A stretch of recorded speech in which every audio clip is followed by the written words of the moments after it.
evening and thanks for joining us for the news. Silencing weapons, protecting human rights defenders for sustainable peace and development in Central Africa is the central theme that represented the 72nd edition of the International Human Rights Day. Rounding up 2 days of activities at the Central Africa Human Rights Defenders Network headquarters in Douala on Thursday, December 10, 2020, participants acknowledged that the concept of human rights abuse is not foreign in Cameroon. Cameroon confronted with crises ranging from Boko Haram in the far north, 2018 post-electoral crisis, and the close to 4-year socio-political crisis in the northwest and southwest. As such, the question of silencing weapons and protecting human rights are but mandatory for Cameroon at this time. Discussions were centered on the need to resolve armed conflict and security crisis in Cameroon for a flourishing economy. The first victim of armed conflict is human being, because when there's war, we destroy human being, we destroy lives. So that's why we think there is no perspective of development, there is no perspective of flourishing economy in a context of armed conflict. Definitely, if you want to have a flourishing economy, then you got to silence violence, you got to silence the armed conflict, you got to develop a context of peace and stability. Coming at a time when decentralization process is being accelerated in Cameroon with the putting in place of regional councils, development in the present security context appears impossible. With whom are they going to work?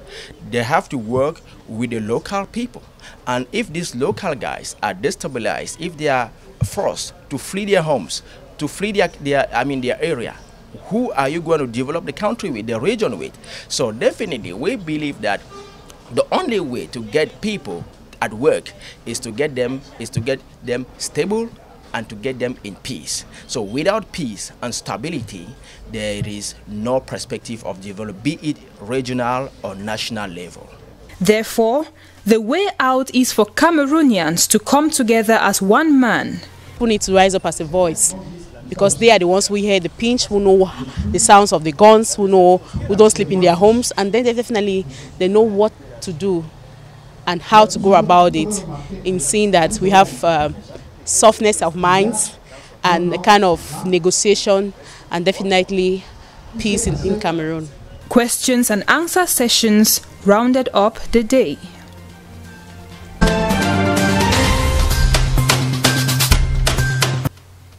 International Anti-Corruption Day 2020, Recover with Integrity to Build Forward Better, is the theme for this year's edition, observed on December 9.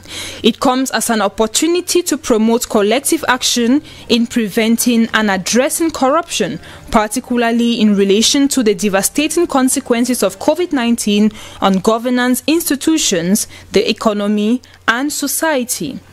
Corruption has serious consequences that affect all communities in the world.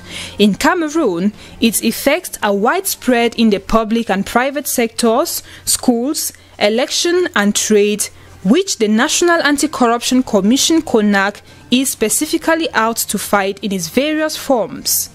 The country has twice been classified as the most corrupt state in the world, that is, in 1998 and 1999, according to Transparency International. The Commission carries out anti-corruption campaigns in schools, government offices, and during election exercises to fight the social and economic ill.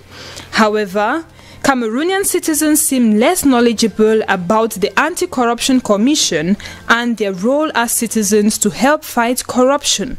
CONAC has the capacity to gather and analyze allegations and information about corrupt practices in Cameroon. The findings of CONAC's inquiry can ultimately lead to disciplinary or legal proceedings.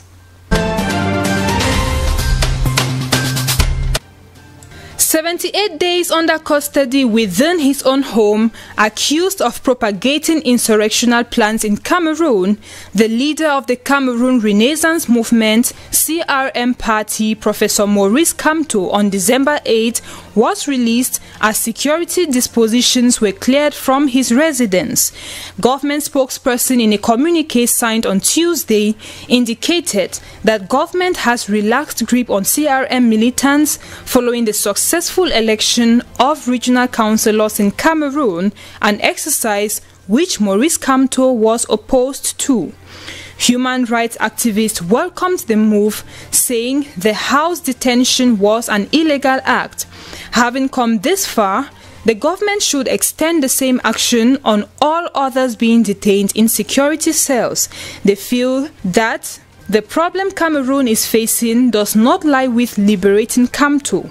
To them, it has to do with having strong institutions and not strong individuals. These activists think that the issue of reforming the electoral code in Cameroon is the way forward to solving the crisis. However, the government communique specifies that even though Kamto has been released, he still remains under government surveillance, for he is still to answer for his act before competent authorities.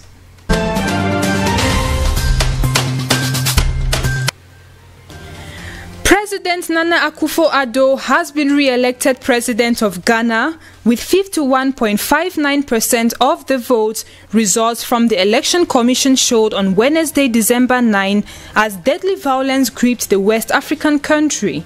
The Ghanaian Policy Service said there had been more than 60 incidents since Monday, and at least 5 people have died in election violence. Incumbent President Nana Akufo-Addo ran for re-election against his main rival, former President John Mahama, and 10 other candidates. Last week, both leading candidates had signed a solemn undertaking to resolve any electoral disputes through legal channels and called on their supporters to refrain from violence. But Mahama has accused Akufo-Addo of showing credentials that are very undemocratic and using the military to sway the result. It should be recalled that the elections have largely been deemed free and fair by observers, but the strong statement by John Mahama raised tensions after Monday's presidential and parliamentary polls in a country known for stability.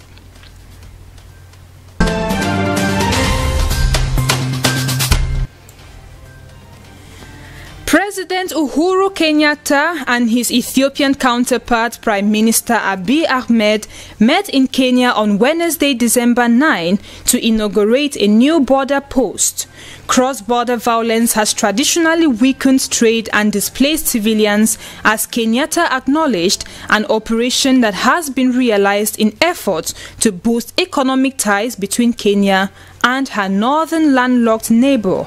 The border post is part of the planned Mombasa-Nairobi-Addis Ababa corridor, linked by the 502 kilometers Hawassa-Moyale Road project in Ethiopia and the Isiolo-Moyale Road in Kenya.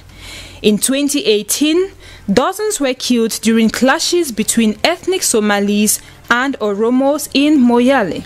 The same year, thousands of Ethiopians fled to Kenya for safety during another spate of violence involving the Ethiopian military. Abiy said such clashes were now in the past, as he noted that the artificial border will be dismantled with the new infrastructure, which will bring the two families together and tap the potential and opportunities for business and economy.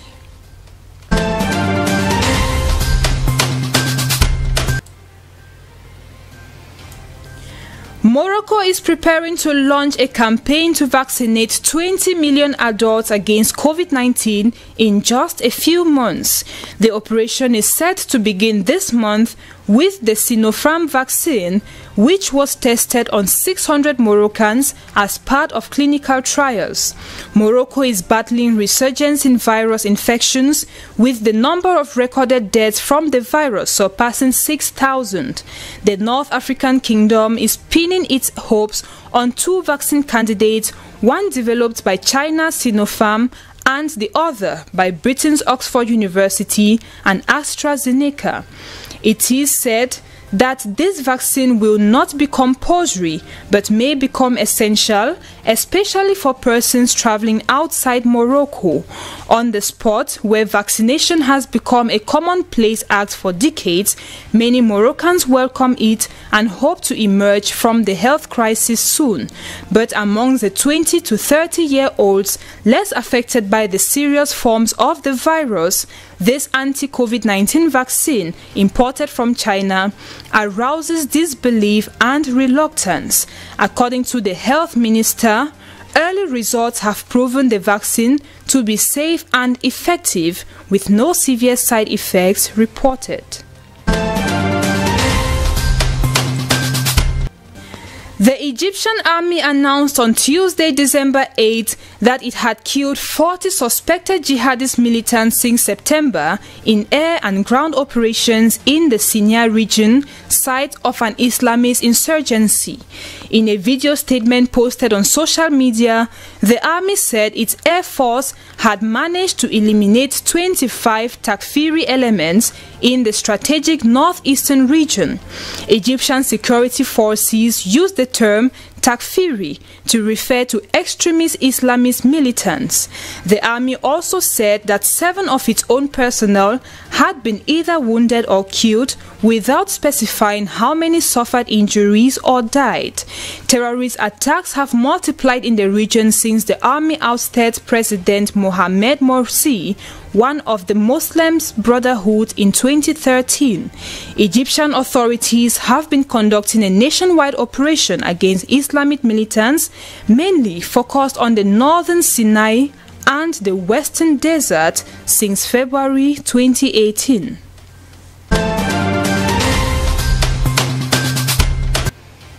British Prime Minister Boris Johnson and the European Union's chief executive gave themselves until the end of the week to reach a new trade pact after failing to settle differences during a frank discussion over dinner in Brussels on Wednesday.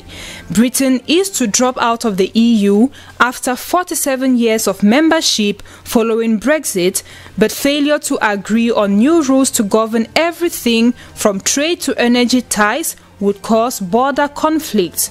However, very large gaps remain between the two sides, and it's still unclear whether these can be bridged, a senior source in the British Prime Minister's office said in a statement. He said Johnson did not want to leave any route to a possible deal untested, and so he and European Commission President Ursula von der Leyen had agreed to further discussions over the next few days between their negotiating teams. Von der Leyen, in a separate statement, said, "We gained a clear understanding of each other's positions," adding that they remain far apart. Johnson said the bloc's demands that the UK continue to adhere to its standards or face retaliation were not terms that any Prime Minister of this country could accept. German Chancellor Angela Merkel stressed that the EU would not compromise on its core principles. Merkel told the German parliament that the bloc would take a path without an agreement if there are conditions from the British side that we cannot accept. Britain left the EU on January 31st, but remains in its economic structures until the end of the year. That means a serious economic rupture on January 1 that could be chaotic if there is no trade agreement.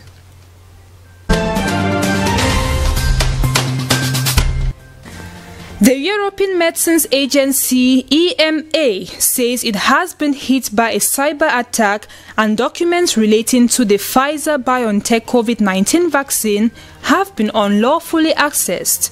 The European Medicines Agency confirmed on Wednesday that it had been subjected to a cyber attack, but did not provide any details beyond saying a full investigation had been launched. The cyber attack is not expected to impact the timeline for the company's work on an approval of 2 COVID-19 vaccines, which it expects to conclude by December 29. It was not immediately clear when or how the attack took place, who was responsible, or what other information may have been compromised. The cyber attack is the latest in a string of attacks and warnings about hacking threats against vaccine makers and public health bodies. In October, a pharmaceutical company based in India was the victim of a significant cyber attack. BioNTech said it had made the details of the hack public, given the critical public health considerations and the importance of transparency.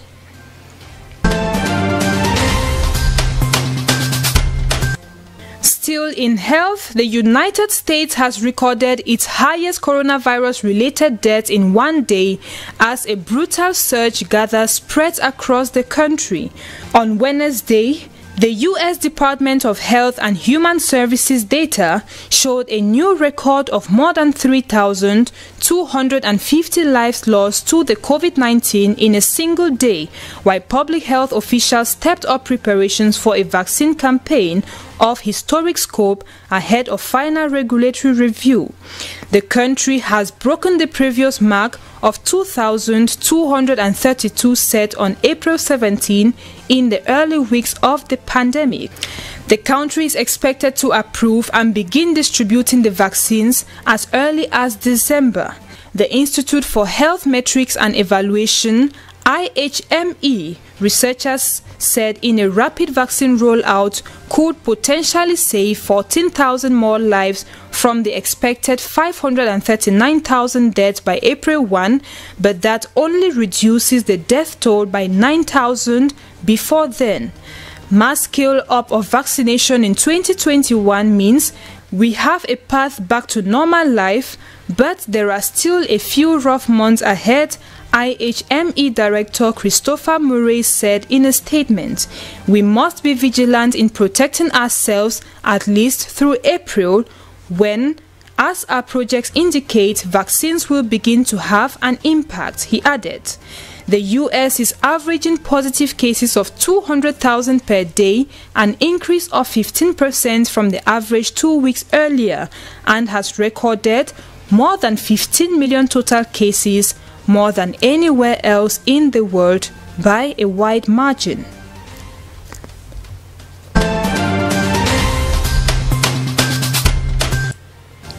French President Emmanuel Macron on Wednesday, December 9, got his cabinet's blessings for a draft law targeting what he refers to as Islamic separatism, a move some critics fear will stigmatize the French Muslim community, which is Europe's largest.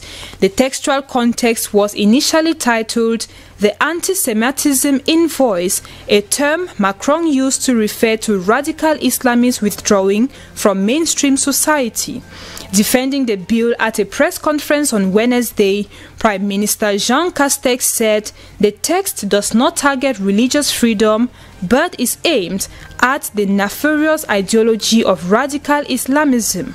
The legislation is related to October homicide of Samuel Paty, a junior high school instructor who was attacked on a street and beheaded after displaying cartoons of Prophet Muhammad in a civics class, and many other cases like laws on schooling and polygamy.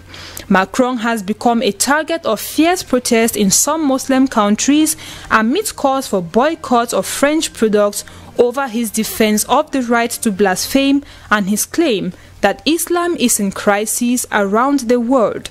Recall that Muslims in France, the former colonies of which include predominantly Muslim countries in North and West Africa, as well as the Middle East, are estimated at nearly 4 million, about 6% of the total population. Thanks for watching the news. See you tomorrow. Good night.